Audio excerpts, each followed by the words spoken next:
Perkenalkan, nama saya Pinelia Jelita Cahyawati dengan NIM J1D024131 ingin menjawab pertanyaan UTS mata kuliah Pendidikan Pancasila. Jawaban dari nomor 1 yaitu contoh penerapan yang saya lakukan dalam kehidupan sehari-hari saya adalah saya menghormati perbedaan agama yang ada dan saya tertib melaksanakan ibadah sesuai dengan agama yang saya anut.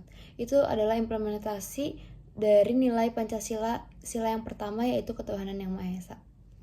Penerapan sila yang sudah saya terapkan dalam dunia akademik yaitu yang pertama, tidak membeda-bedakan teman berdasarkan agama, ras, suku, dan budayanya.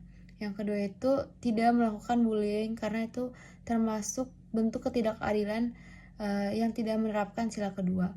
Yang ketiga itu tidak membeda-bedakan teman, kita berteman tanpa memandang status sosial.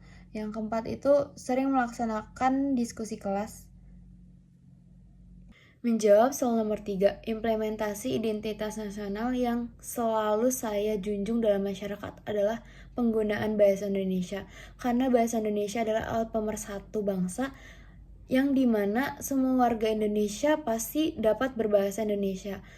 Kayak di sini saya sebagai anak kos, otomatis saya bukan warga lokal, saya tapi tinggal di Purwokerto untuk kuliah. Dan di sini biasanya menggunakan bahasa ngapak.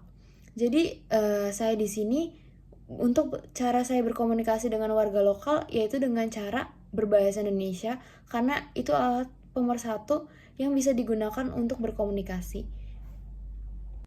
Menjawab pertanyaan nomor 4, konstitusi yang digunakan Republik Indonesia adalah Undang-Undang 1945 yang menjadi landasan bagi sistem pemerintahan Indonesia. Undang-undang menetapkan prinsip dasar negara, hak dan kewajiban warga negara, serta kekuasaan dan pembagian wewenang antara lembaga negara. Konstitusi ini juga memberikan dasar hukum untuk pembentukan undang-undang, kebijakan pemerintah, dan perlindungan hak asasi manusia. Menjawab pertanyaan nomor 5, hak dan kewajiban sebagai mahasiswa dalam dunia akademik yaitu yang pertama ada hak menggunakan kebebasan akademik secara bertanggung jawab, yang kedua memperoleh pengajaran sebaik-baiknya dalam bidang akademik, yang ketiga memanfaatkan fasilitas perguruan tinggi dalam rangka kelancaran proses belajar.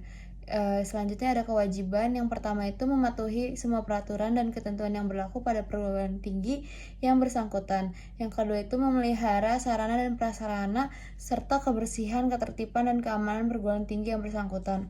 Yang ketiga itu ada menghargai ilmu pengetahuan, teknologi, dan kesenian.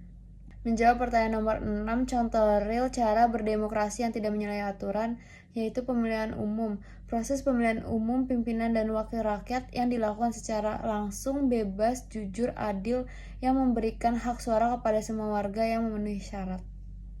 Yang saya ketahui tentang hak asasi manusia adalah hak-hak yang melekat pada setiap individu secara universal yang tidak memandang ras, jenis kelamin, kebangsaan, atau agama. Antara HAM yang satu dengan yang lain itu saling ketergantungan. Misalnya ada hak mendapatkan pendidikan, setelah lulus memiliki kewenangan untuk mendapatkan pekerjaan, dan seterusnya.